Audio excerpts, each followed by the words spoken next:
Assalamualaikum warahmatullahi wabarakatuh. Perkenalkan, nama saya Adi Okta Priyadi, NIM 1900039, mahasiswa jurusan Ilmu Ekonomi, Fakultas Ekonomi Universitas Negeri Padang. Baiklah, video ini merupakan tugas mata kuliah pengantar Ekonomi Pembangunan dengan dosen pengampu Pak Dr. Alphonse Satyanto, SCME. Baiklah, teori kali ini kita akan membahas tentang upaya minimum kritis Leibenstein. Teori Leibenstein. Profesor Harvey Leibenstein mengajukan tesis bahwa negara terbelakang dicekam oleh lingkaran setan kemiskinan yang membuat mereka tetap berada di sekitar tingkat keseimbangan pendapatan per kapita yang rendah. Jalan keluar dari kebutuhan ini adalah upaya minimum kritis tertentu yang akan menaikkan pendapatan per kapita pada tingkat di mana pembangunan yang berkesinambungan dapat dipertahankan. Menurut Leibenstein, setiap ekonomi tunduk pada guncangan dan rangsangan. Pendapatan per kapita goncangan berdampak menurunkan pendapatan per kapita sebelumnya, sementara rangsangan cenderung meningkatkan negara tertentu menjadi terbelakang karena jumlah rangsangan terlalu kecil dan jumlah guncangan di dalamnya besar. Pertumbuhan penduduk suatu fungsi dari pendapatan per kapita. Tesis Leibenstein didasarkan pada bukti empiris bahwa laju pertumbuhan penduduk merupakan suatu fungsi dari laju pendapatan per kapita.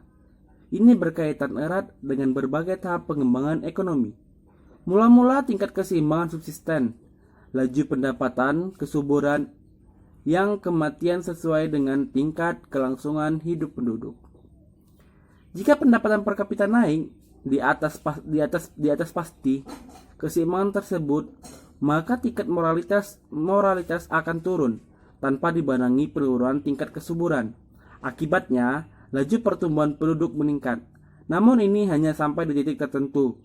Melebihi titik itu, kenaikan pendapatan per kapita akan menurunkan tingkat kesuburan dan ketika pembangunan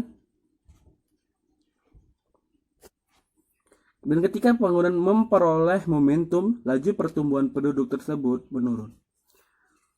Menurut Leibenstein, laju pertumbuhan penduduk maksimum yang ditentukan secara biologis ada di antara 3-4% dan di dalam mengatasi kekritisan penduduk diperlakukan usaha minimum yang cukup besar. Perhatikan kurva berikut. Kurva N menggambarkan laju pendapatan per kapita yang membuat pertumbuhan pendapatan nasional sama dengan laju pertumbuhan penduduk. Kurva P menunjukkan laju pertumbuhan penduduk pada setiap tingkat pendapatan per kapita. Bermula dari titik A yang mewakili titik keseimbangan subsisten di mana tidak terdapat pertumbuhan penduduk dan pendapatan keduanya adalah 1%. Pada laju pendapatan per kapita YC, laju pertumbuhan penduduk lebih tinggi daripada laju pertumbuhan pendapatan nasional yang disebut pertama adalah 2%, sementara yang disebut terakhir 1%. Karenanya, laju pendapatan per kapita harus dilakukan sedemikian rupa agar dapat meningkatkan pendapatan nasional yang lebih besar daripada laju pertumbuhan penduduk. Hal ini mungkin adalah tingkat pendapatan per kapita setinggi YC, dari mana laju pertumbuhan penduduk mulai menurun. Titik E merupakan laju pertumbuhan penduduk yang ditentukan secara biologis oleh Leibenstein. Diasumsikan sebesar 3%. Dengan demikian, YC adalah tingkat pendapatan per kapita minimum kritis yang diperlukan untuk menggerakkan pembangunan ekonomi yang berkesinambungan. Dalam kasus di perbincangan ini, tingkat pendapatan per kapita bekerja sebagai kekuatan pendorong pendapatan, sedangkan tingkat pertumbuhan penduduk yang dirangsang oleh tindakan dari disebutkan pertama kali itu merupakan faktor penekan pendapatan. Laju pembangunan yang berkesinambungan, investasi awal haruslah di atas tingkat minimum tertentu, agar menghasilkan tingkat pendapatan per kapita yang cukup besar di mana rangka mengatasi kekuatan penekanan pendapatan tetapi menurun. Leibenstein Lebih dan tidak semua usaha minimum kritis ini harus dilakukan sekaligus. Ia menjadi lebih efektif jika diperoleh dalam serentetan usaha yang lebih kecil dan penerapannya di dalam perekonomian dijadwalkan secara optimal. Faktor lain yang memerlukan pelaksanaan upaya minimum kritis adalah segala disekonomi internal akibat tak dapat dibaginya faktor produksi disekonomi eksternal akibat ketergantungan eksternal, hambatan budaya dan kelembagaan yang ada di negara terbelakang. Agen pertumbuhan. Dasar pemikiran tesis upaya minimum kritis terletak pada adanya kondisi ekonomi tertentu yang menguntungkan sehingga kekuatan pendorong berkembang lebih cepat daripada laju kekuatan penekanan pendapatan, dan proses pembangunan seperti ini diciptakan melalui pengembangan agen-agen pertumbuhan. Rangsangan. Menurut Lepster, apakah agen pertumbuhan ini berkembang atau tidak akan tergantung pada hasil diterapkan dari kegiatan seperti itu. Hasil aktual dan pada rangsangan untuk menggambar atau penyusutan selanjutnya yang timbul melalui interaksi antara harapan, kegiatan, dan hasil. Tetapi dalam ekonomi terbelakang ada pengaruh tertentu yang bersifat anti perubahan yang cenderung menekan pendapatan per kapita. Pengaruh tersebut, pertama, kegiatan usaha zero sum yang ditujukan untuk mempertahankan hak istimewa ekonomi yang ada, indeks pembatasan peluang-peluang ekonomi yang memiliki potensi berkembang.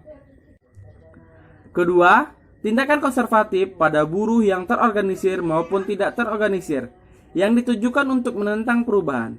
Ketiga, perlawanan terhadap gagasan dan pengetahuan baru dan daya tarik pengetahuan klasik dan gagasan lama.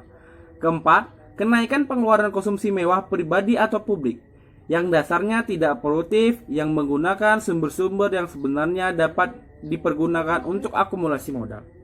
Kelima, pertumbuhan penduduk dan pertumbuhan angkatan buruh yang ditimbulkannya yang dengan hal-hal lain tetap sama mempunyai pengaruh menipiskan modal yang tersedia per pekerja dan rasio modal output yang tinggi.